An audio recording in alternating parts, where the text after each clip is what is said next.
Namaste दोस्तों. So today we start with the length function. Suppose I want to count a length for name. Name की length count करनी है.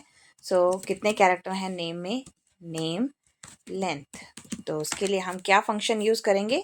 We use equal sign. Before using any function, कोई भी function आप use करोगे, first आपको use करना है length.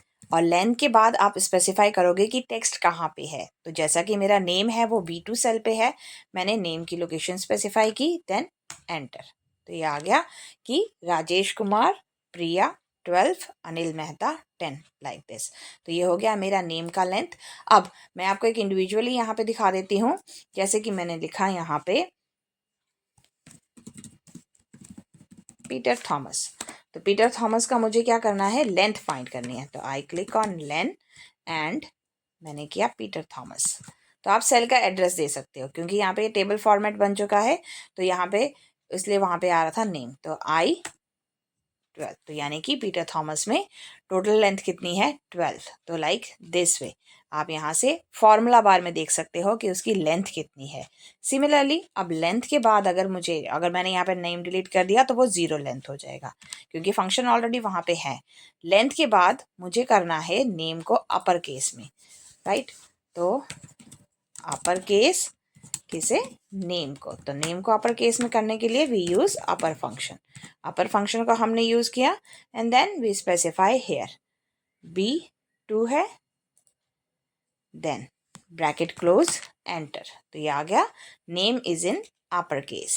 सिमिलरली नेम को मुझे लोअर केस चाहिए, इट्स लोअर B2. तो ये आ गया name is in lower case.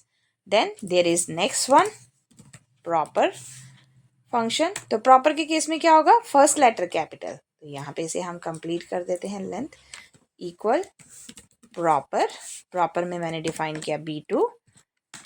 तो ये ऑटोमेटिकली दिखा देगा बाकी का नाम.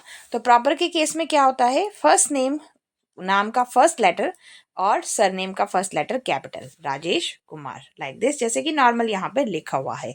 तो जो भी नेम होते हैं वो आपके इसी फॉर्म में होंगे. अब लेंथ हो गया, upper case, lower case and proper case हो गया. देन नीट कॉन्कैट मतलब हमें क्या करना है? यहाँ पे मर्ज करना है. तो जैसे कि यहाँ पे मुझे क्या करना है? अपर केस और सैलरी इन दोनों को एक साथ दिखाना है. तो मैं यूज करूंगी कॉन्कैट और मैंने लिया नेम है B2 सेल में, देन कॉमा और मैंने दिया फिर salary that is in F2 cell. तो मैंने दिया F2. नेम के साथ उसकी सैलरी भी दिखाए. तो ये हो गया मेरा नेम एंड सैलरी. बट अगर आप यहाँ पे देखोगे तो दोनों की जो इन्फॉर्मेशन है वो सिंगल सेल के अंदर आ रही है. सिंगल सेल में तो आ रही है बट स्पेस नहीं है.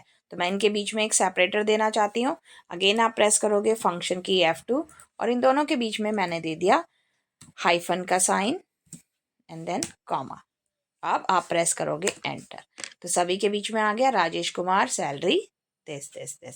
तो अगर वीडियो अच्छी लगी है तो प्लीज़ लाइक, शेयर और सब्सक्राइब करें. Thank you.